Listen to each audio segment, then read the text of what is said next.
Tantalus effect. So, have you ever had, everyone's got that thing where you're trying to remember something and you can't? It happens all the time to me, all the time. It's not an age thing. It's just when you're trying to remember somebody's name and you're like, that guy, like, that actor who's on that show, that guy, he's on the show with the guy, and you're like, you can't remember his name. How many times a week do you have these, right? And so you're going, what's that guy's name? What's that actor's name?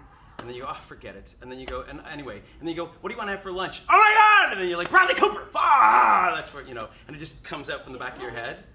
That moment. Tantalus was, instead of just killing him or burning him on fire or turning him into a rock or something, instead what Zeus did is he made Tantalus outrageously, insanely thirsty. He's one moment away from dying of thirst. And then he put Tantalus in an internal, endless lake of perfect clear water up to his chin, of this perfect spring water. But every time Tantalus goes to drink, because he's so parched, the lake goes and turns into a desert. And then so Tantalus is living for eternity with a lake at his chin, dying of thirst. And then just to make sure that he made his point, Zeus hung an apple over his nose like this and made him so hungry that he's about to die of starvation. But every time Tantalus reaches for the apple goes and disappears. So when you reach for the apple, it disappears. And I don't know if any of you have done it in classes. You probably have, and some of you don't understand what they're doing, but they're actually going, and I go, yeah. And that's our symbol for I'm reaching for it, so it's disappearing on me. So why does that happen? The ultimate Tantalus effect would be love and success. And why is it that when you're reaching for it, you want it so bad, you never get it, and as soon as you say, I'm fine, I don't need it, then it whacks you on the head and the apple goes right in your mouth. As soon as you say, I'm not hungry anymore, the apple goes in your mouth. As soon as you say, I'm not thirsty, the water starts pouring down your throat. Well, why is that? And the answer, vectors. Daly has 100% potential daily energy, and his daily energy right now, whatever it is, whatever kilojoules that is, that's his daily energy right now, so it's 100% D, 100% daily energy. When you're going into an audition, you're amped up, so your 100% energy is much higher, and when you're just like exhausted and broken and tired, your energy might be low, but it's still 100% of whatever you're at, right? Daly has a potential energy of 100% daily energy, so he can put it out or he can put it back in. Have you heard this before, Elizabeth? That's good. He can put it out or he can put it back in. Most people are walking around the world, and you guys now are pretty good. You're actors and you're in acting class and you're interested and you're connected, so you're probably like good 78% out, I would imagine. But most people are walking around Vancouver with 60-65% energy out and 35-40% energy back in. And therefore they're 35% filling themselves up already. So if Daly has filled himself up with 35% energy, Daly's already 35% full. So to Michael? Mark? Chris. Jesus, you said it like 8 seconds ago. That was not the Tantalus effect, that's just age. Chris. For Chris, Daly is already 35% full of himself. So therefore, he is at best 65% interesting to you. Because if you're 100% focused on him, a whole bunch of your vectors, your arrows of energy, are going to rebound off of him because he's already somewhat full, right? A camera is a 100% vectored out instrument. So it's interested in you, but then if you're already self-interested, it can't be interested in you anymore. So if he's 35%, hey Jeremiah, self-interested, 40% self-interested, the camera at best is 60% interested. And 60% interested is like not interesting at all. Y'all get it? So if he's 90% out, 10% in, he's 90%, 9/10 interesting to you, but he's still 10% full of himself. And they're walking around thinking, you're thinking about like, am I doing a good job in my life? Do I have validation? Do I belong here? Am I a mistake? Do they like me? How's my hair? My sleepy eye? I hope nobody notices. Oh my God, I suck at my job, or I think she likes me, or oh my gosh, I never paid my mortgage, or whatever's going on through your head. That's all self-involved energy, and that's filling you up, and so therefore you're interested in yourself, and therefore not interesting to us watching. And fast vector lesson, which you all know probably by now, but if Daly falls to 50% interested in Will and 50% interested in himself, he's now half full. And an instrument that's half full is teetering on feedback. So if Daly falls into 49% interested, vectored out, arrow out, and 51% interested in himself, he's now majority full. And if he's majority full of himself, his instrument can't handle that much energy going back into it. And musicians, are you guys musicians? Or stand-up comics? But if you take your microphone and you lean forward in front of the monitor, too much energy is going back into the monitor, and the monitor goes, whee! Or if you take your guitar and you put it too close to the monitor, it's feedbacking because there's too much energy going back into the instrument, and then it causes a feedback system. And when you're doing warm-ups, when you're doing the sound check for our bands and stuff, it's like you're just trying to find the right level so you've got the maximum energy without the feedback. Yeah. So an instrument, a human instrument that feedbacks is like what? Examples of a human instrument feedbacking. Too much energy going back into yourself. Not yet. Your heart rate starts going. The Niagara Falls start. The weird leg thing. That weird leg thing you see actors doing all the time. The stuttering. Yes, go ahead. Eye twitch. Yeah. Yeah, hands clutching. The old flying actor. The indicator. Pacing. Oh my God, the parking meter's probably up. I better go outside. You're like, what are you doing? It's like all this to be or not to be. You're like No, the one is on 1 foot. the one foot leaving the room. Pacing. You're like to be or not to be, or the swaying thing, or this thing. Yeah. So all those weird actor tics that you see are human instruments that are feedbacking. And then it's actors, but non-actors, like they're on a first date and they're like totally caving in inside of themselves and get that weird swirling internalized energy thing. Then all of a sudden it's like the Niagara Falls and that weird of the cheek and all that weird shit, and they're playing with the spoons and that leg that won't stop moving. You're like, will you stop fucking moving your leg? All that. That's an instrument feedbacking. So when you're freaking out at your auditions and all this weird shit's happening to you, and you're like, oh my God, that thing with my lips happening, you're like, oh my God, I just peed myself, or my legs, I can't feel my fucking torso, or whatever it is. You're not weird. It's because you care about the audition. And it's an exciting, it's like auditions are like an extreme sport. Like it's like jumping off a cliff on a fucking motocross or whatever. I've never done that, so I have no idea what that means. Out of a helicopter with skis. But it's an extreme sport, and it's really fucking exciting. And there's people behind the table, and they're like, can make your dreams and pay your mortgage. And you're like, oh, I got one shot at this. You've been working on it for 3 days, and it's like you're hyped, which is great. You should be nervous. But it's what are you doing with that nervous energy? And if you're taking that nervous energy outwards and you're focusing on the partner and you're putting your actions, objective, your intention, your character, and the emotionality of the scene, and you're making the scene about that energy, then you become what's known as charismatic and exciting and chemical as an actor. And you pop on frame, and we go, fuck, that person's so great. They're so exciting. They're so naturally talented and charismatic. I'm making fun of that, Chris, because now that exists. But if you go, oh my God, and you have that weird thing where the lights start going weird and the sounds, and you hear the cast director going, thanks for coming in. All that shit, you're like, oh, that's not because you're insane. I mean, you are, but that's not because you're insane. That's not because you're a freak. That's not because you're not like anybody else and there's something wrong with you. That's because you're a fucking guitar that's too close to the monitor and you're feedbacking your instrument. So your instrument's going. So how do you get out of that? Make it about the other. Now, just for interest's sake and shits and giggles, if Daly was to drop even lower to the threshold is 25% out, so in this case on Will, and 75% back inside of Daly, he's now 3/4 full. He's on the verge of a feedback breakdown. What do you call that? When the circuit break. And when he gets down to 24% out, 76%, he now circuit breaks. And a circuit break in a human instrument is called depression. And your instrument can't handle that much energy, and you go shoo into shutdown. And that's when I can't wake up, I can't open my eyelids, people are talking to you and you can't listen, and you're so internalized, you're going down this vortex that you just annihilate into self-energy. And that's being depressed. The triggers of depression, where it comes from, your parentage, the trauma that you've had. Obviously, I'm not minimizing depression, but the first thing is to go, it's an energy cycle. Where am I putting my focused energy? And I have to remove my focused energy from myself. The thing too is an instrument that is over 75% here is almost full of themselves, and there's no space for you. So Chris literally can't see Daly at that point. It's incredibly difficult to focus on a depressed person. I don't know if you noticed, but when you're hanging around somebody who's in their head, you become in your head. Because your vectors are going out, but they're rebounding back into you. It's very hard to stay connected outwards when you're with people who are self-conscious. When they're self-conscious, you become self-conscious. And it's because your outward other conscious energy gets repelled back into you. If Daly's 100% focused on will and his vectors are 100% out, and he's completely fucking connected to him, he's totally other conscious.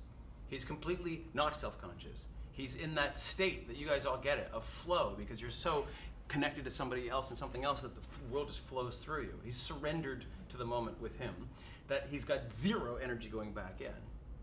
Then Daly has how much, George? Daly has how much energy available for you? How much space available for you? Listen, he's 100% focused on will, 0% focused on himself, which means nothing's going back into this instrument. So this instrument is 100% available to you. It's empty. It's completely vacuous. And so a vacuum, by definition, good one. You should do comedy. Vacuum, by definition, abhors itself. And so he's 100% focused on will, but his vacuum, his instrument goes, I'm empty. And so it goes, and it pulls energy into him. And that's called charisma. So a charismatic person is a person who's so focused on something else that he's 100% available and therefore attracts, the opposite of repels, attracts energy. Notice you're having a serious conversation with somebody, like you're really connected to them, and all of a sudden you're like, drop the glasses. That was weird. Like you have a moment where you go, and you got pulled out. And that's somebody who's 100% vectored out. So you're walking into a restaurant and there's the young woman who's telling the love of her life she's pregnant, or they're both discussing dad's cancer, or she's breaking up with him, or they're about to move to London, or she just proposed to her lover or whatever. And it's so intense on them that when you walk by, you go, and they're pulling your energy in, and you become connected to them. And that's called charisma. The definition of charisma is the energy that attracts because they're not self-interested. So he becomes interesting because he's interested. As soon as you're self-interested, you're no longer interesting, and that's the rule of acting. And a charismatic actor is the only way an actor can be, because you are supposed to be focused on something else, so that character and story can come through you. If I go, what's that actor's name? You know that actor. What's wrong with me? That actor, it's on the tip of my tongue. What's his name? That becomes about whom? Me. So as soon as you start going, what's the name? What's the guy? What's the thing? It becomes about you. And as soon as you go, it's right. Forget it. Why don't we go to lunch? And then you go, Ethan Hawke. Right? Ethan Hawke just comes up behind you. Then that thing that you're working on comes in. Right? Your brain can relax on the whole I suck energy. And when you put your energy out, the answer that was sitting there already in system 1 goes boop into system 2 in your brain, to use Daniel Kahneman. Does everyone understand that? Yeah. So when an actor's going, line, what's my line? I'm so sorry. Line, you're never gonna get your line. And I'm like, when you focus on the other and you go, I'm gonna do this to you, and I'm gonna do this to you, lines just start coming.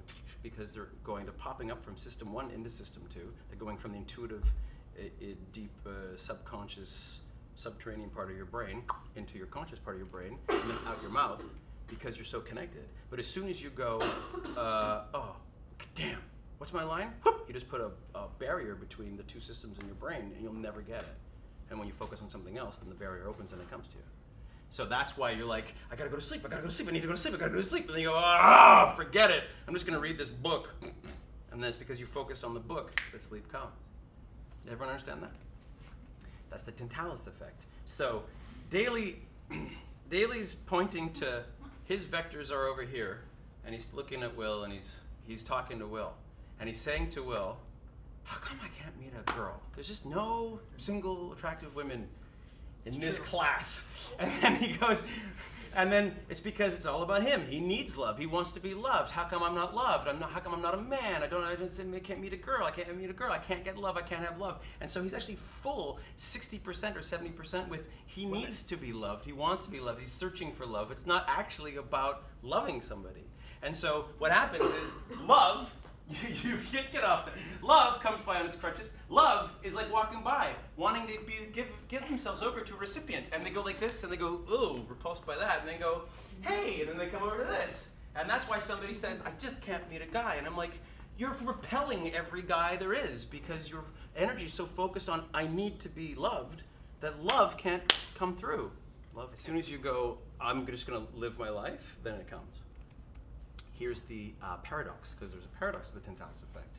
The paradox is, point to Will, as soon as you make it, I don't need love anymore, love comes. But if you don't need love anymore, you won't enjoy the love the way you wanted in the first place, because you don't need it.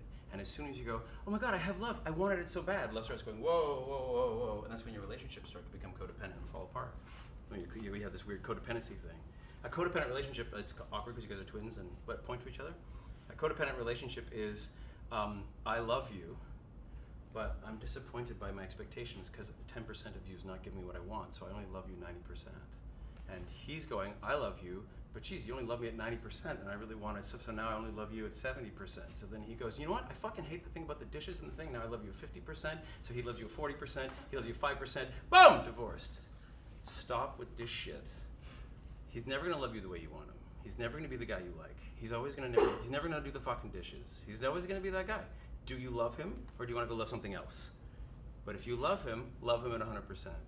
And what happens, put your hand up, is then this person goes, oh my God, I'm being loved at 100%. I feel so loved. I don't need to be loved anymore because I'm being loved at 100%. And then they can love at 100%. And then ironically, everything that he wanted in the first place comes true. They do the dishes, they do become a great person, they do raise the children beautifully, they do become everything you want in the first place. And you go, how did that happen? And it's an upward spiral you created. But the second you go, oh my God, I'm getting everything I need, and it breaks again. So in a relationship, you're constantly going, whoa, how much do I need? How much am I giving? How much am I taking? Really, really painful and horrible. Like being in my head, I wish none of you that fucking horror show. But I'm sure it's not so great in yours either. But my head's really noisy. But being in there is horrible, but it's also extremely comfortable because I'm really used to hating myself and being in my head. It's a very cozy hate, you know? And so I'm in a great space, and then it took nothing. It took the smallest of anything for me to go, ha! And then all of a sudden I was like, boom, 15%, 85% out. And that easily could have gone, oh, fuck, I'm 80% in, crash in front of the audition. And we had to physically go, I said, listen, I'm going to have a little story with myself. If I'm 8 in, I didn't book the part. If I didn't book the part, I got nothing to prove. But I have this really great, Peter helped me with this really fun idea, this approach to this scene. And I'm like, I'm going to go in and tell these guys what my approach is, because that'll be wicked. And I'll have a really fun time. And I'll get to act this part that I'm otherwise not going to get. And then I could feel the 15, 10, 5, 7. And then by the time I was connected to Candace Lilzinga, I flowed. It was such a good time. So when you have that moment of, oh my God, you gotta find a way to go, let's get this out again. If Daly wants success, put the other hand up. If he's like, I'm gonna make it as an actor, I'm gonna be an actor, I'm gonna be a somebody, I'm gonna make it. I'm gonna be a somebody and I'm gonna succeed stuff and I'm gonna prove to my parents, and that's actually mostly about him. And then so good old success is like walking by. Success is like, I just wanna give my success away. The God of success. How would he be dressed? The God of success is trying to give, the goddess of success is trying to give their success away, and they come in and they're like, oh, I'm repulsed by that. Here's success. Which is why, it's weirdly, the reason why you book when you're going on an audition is because you don't give a shit. It's not about you anymore. So you come in, you do really great work, and you're like, well, I'm leaving because I'm going to go to South Africa. And so suddenly you're focused on something else other than yourself. But when you're focused in, then there's no room for you. When you're focused out, you're fine. The paradox is as soon as you don't give a shit about being successful anymore and focus on doing the thing that you love, success comes in. But you don't feel successful because you don't know you're successful because you're too busy being focused out. And as soon as you go, holy fuck, I'm successful, bam, success runs off. So the paradox of life is when you want something for you, you will never get it. When you stop needing it for you and instead go out and do stuff 100% and enjoy it, you then get the thing that you wanted in the first place, but you no longer need it. That's the paradox of life. Right, let's warm up. Everybody on your feet. Let's go. Boom.